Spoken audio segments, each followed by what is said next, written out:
নমস্কার, কৃষ্ণর work and life balance জার্নিতে আপনাদের স্বাগত। আজকে ডিউটিতে যাওয়ার আগে আমি বানিয়েছিলাম আলু দিয়ে ডিমের ঝোল।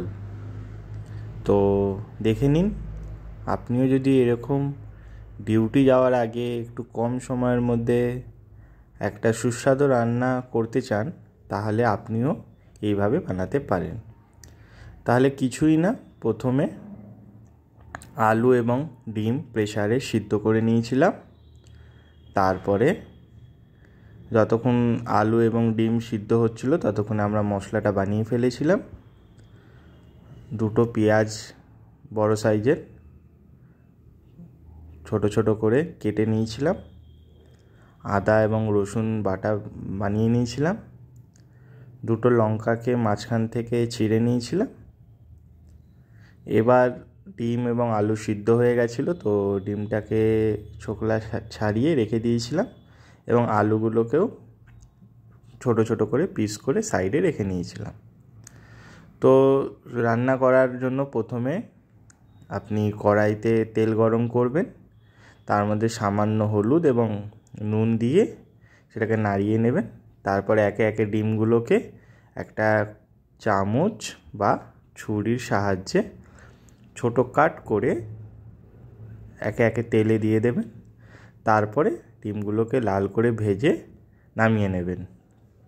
তারপর সেই একই তেলে গোটা গরম মশলা দেবেন, মানে একটা দারচিনি দেবেন, দুটো এলাচ দেবেন, দু তিনটে গোলমরিচ দেবেন এবং দুটো লবঙ্গ দেবেন। তারপরে কিছুক্ষণ পর 5-10 সেকেন্ড পর গোটা জিরে দিয়ে দেবেন। যখন দেখবেন যে গরম মশলা থেকে একটা সুন্দর গন্ধ বেরাচ্ছে, তখন কুচিয়ে রাখা পেঁয়াজটা দিয়ে দেবেন। তারপর পেঁয়াজটাকে ধীরে ধীরে ভাজতে থাকবেন। যখন দেখবেন পেঁয়াজের রঙটা এরকম লাল হয়ে আসবে, ব্রাউন হয়ে আসবে, তখন তাতে আপনারা আগে থেকে বেটে রাখা আদা রসুন কাঁচা লঙ্কা বাটাটা দিয়ে দেবেন। দিয়ে ওটাকেও খুব ভালো করে কষবেন, খুব ভালো করে নাড়বেন। যখন দেখবেন আদা রসুন কাঁচা লঙ্কার কাঁচা গন্ধ চলে গেছে, তখন তাতে দিয়ে দেবেন পরিমাণ মতো লঙ্কার গুঁড়ো, জিরের গুঁড়ো, ধনের গুঁড়ো, স্বাদ মতো নুন এবং ধীরে ধীরে জল দিয়ে মশলাটাকে কষবেন। আর হ্যাঁ, অবশ্যই হলুদ গুঁড়ো দিতে ভুলবেন না। তারপর কিছুক্ষণ পর যখন দেখবেন মশলার কাঁচা গন্ধ চলে গেছে এবং দেখবেন তেল ছেড়ে দিয়েছে মশলা থেকে, তখন টমেটো বাটাটা দিয়ে দেবেন। টমেটো বাটা দিয়ে আপনি সঙ্গে সঙ্গে নুনটা অবশ্যই দিয়ে দেবেন পরিমাণ মতো।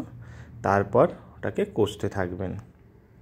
যখন কষা হয়ে যাবে, দেখবেন টমেটোর কাঁচা গন্ধ চলে গেছে এবং তেল ছেড়ে দিয়েছে, তখন ওতে আগে থেকে সেদ্ধ করে রাখা আলুগুলো দিয়ে দেবেন এবং ওটাকে ভালো করে মিশিয়ে নিয়ে তারপর ভাজা ডিমগুলোও দিয়ে দেবেন।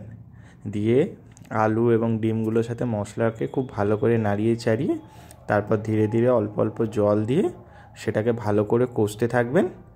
যখন দেখবেন যে মশলা পুরোপুরি কাঁচা গন্ধ চলে গেছে এবং কষে গেছে, পরিমাণ মতো জল দিয়ে ফুটিয়ে নেবেন যতটা আপনি গ্রেভি রাখতে চান।